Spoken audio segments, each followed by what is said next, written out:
Wow. Just wow is all I can say after playing over 12 hours straight of Hytale since the servers first went live. After Simon tried to beat it into everyone's heads that the state of the game is extremely rough and to temper expectations, I truly didn't expect to enjoy my time as much as I did.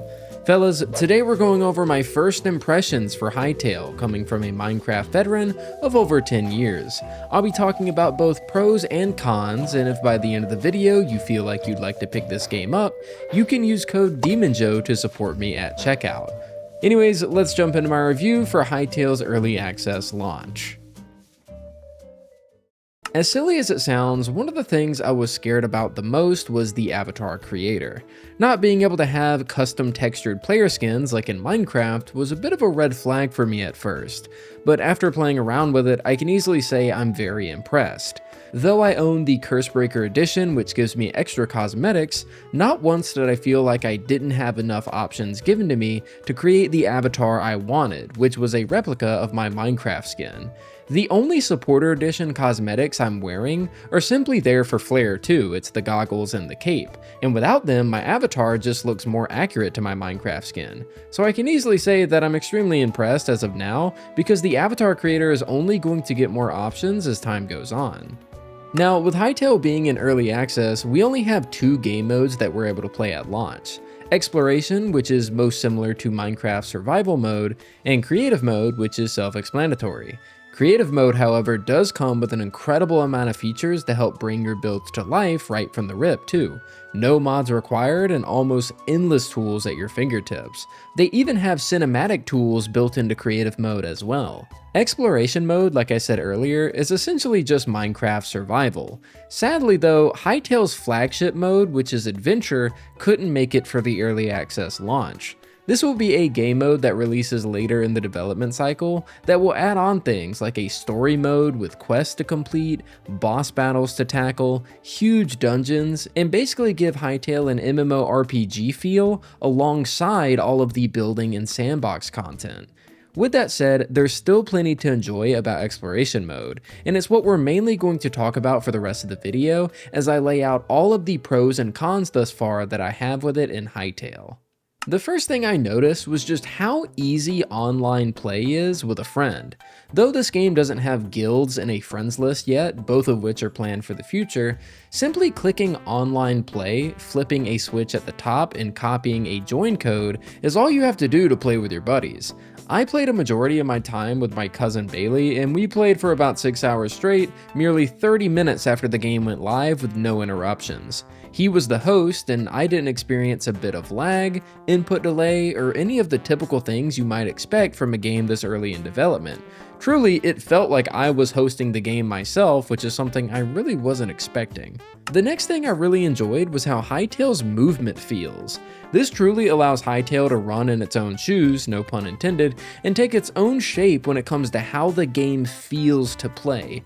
A bunch of small things like a small jump when tapping spacebar, a 2-block tall jump when holding it, being able to walk up hills in 1-block increments without needing to jump over each individual block, and last but not least, my favorite feature of the movement is the mantling system. I did not realize how good a mantling system would feel in a game like this, but it's truly incredible. I find it especially useful when building, as it allows me to jump and grapple around my build to get different angles for breaking blocks and placing them. This of course is going to segue into Hytale's combat, which I do think is a very big positive.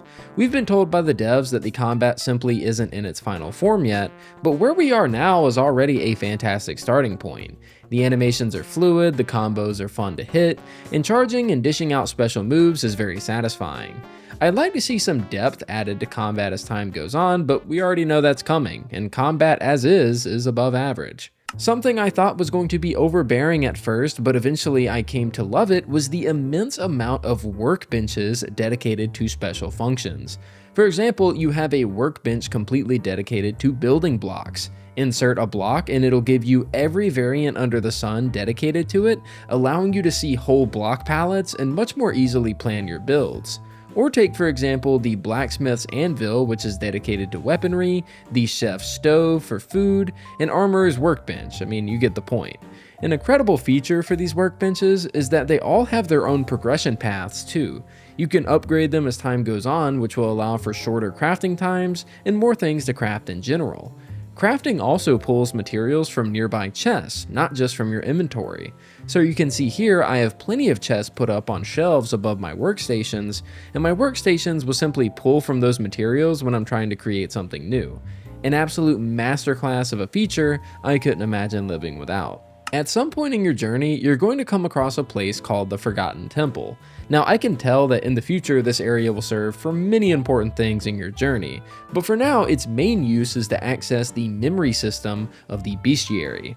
As you encounter brand new things while adventuring, you'll collect these orbs called memories, which will allow you to slot them into a statue at the Forgotten Temple and log them for rewards. I really wish the Bestiary was more fleshed out by giving more information on the mobs you encounter, like where they can spawn and what their drops are, but I'm sure that will come with time. It's just super nice to be able to see everything laid out in front of you, and it also gives you an idea of just how little of the surface you've scratched when it comes to encountering all that Hytale has to offer. Building, building, building. How did I get this far into the video without mentioning the building? This game is phenomenal when it comes to just the building alone. A near 10 out of 10 right off rip. There are so many blocks, even more variants of those blocks, and you can wrap all of this up with just the insane amount of cosmetic items you can feature in and around your builds using the furniture workbench. I mean, it truly doesn't get much better than this. Combine all of these options with the incredible tools that we see in creative mode, and we're simply going to see some of the craziest builds of all time in a few months out of any block game on the market. Lastly, the final thing I'd like to mention is how much I enjoy Hytale utilizing teleporters for getting around your world. By crafting an Arcanist workbench, you're able to create teleporters, which you can place down at your base, then while out exploring can place another down and then link the two. I have teleporters leading me to a desert biome, a burnt down ashen village, and a super sick snowy encampment, all of which are thousands and thousands of blocks away from where my base is. While I absolutely adore Minecraft's nether technology for fast travel, it's nice to see Hytale go a more simplistic route and just embrace teleportation for quick and easy use. With all the pros out of the way, I do have some cons I'd like to go over, though keep in mind, these hold much less weight than the pros do, as this game is admittedly very early in development, and many of these issues, if not all of them, I mean it should be all, I have no doubt will be fixed in the coming months, but I do want to mention them as they are first impressions. First up, this game can look absolutely beautiful at times, and at other times can look like a flat mess of a free-to-play mobile game. Even with my settings on maxed out ultra, I do find myself saying every now and again, this looks really ugly. But other times I think the game is gorgeous. I'd love to see some work done on the lighting engine or some kind of implementation of shaders in the future. As of right now, I can totally get where people are coming from though when they say that it can look like a free Minecraft clone at times. Next, I want to talk about mining. Mining as a whole isn't something I dislike all that much, but what I do dislike is the collision of the items after I mine the blocks. So often when mining straight up in a cave to get resources off the ceiling, said resources will often get stuck and simply float and taunt me until I break a bunch of unrelated surrounding blocks. This problem I do think will get fixed very soon. Something I do think is unacceptable, however, in regards to mining, but really all aspects of the game, is the offhand functionality, specifically when it comes to torches. Using torches in my offhand to dynamically light up the area around me is fantastic, but not being able to place those torches down with my right click and instead needing to scroll over or press my torch button is insanity. When my pickaxe is out, left clicking will mine the block that I'm looking at, and right clicking will do the same. So why can't I just place down torches with right click and not have two buttons on my mouse do the same thing when I have a pickaxe?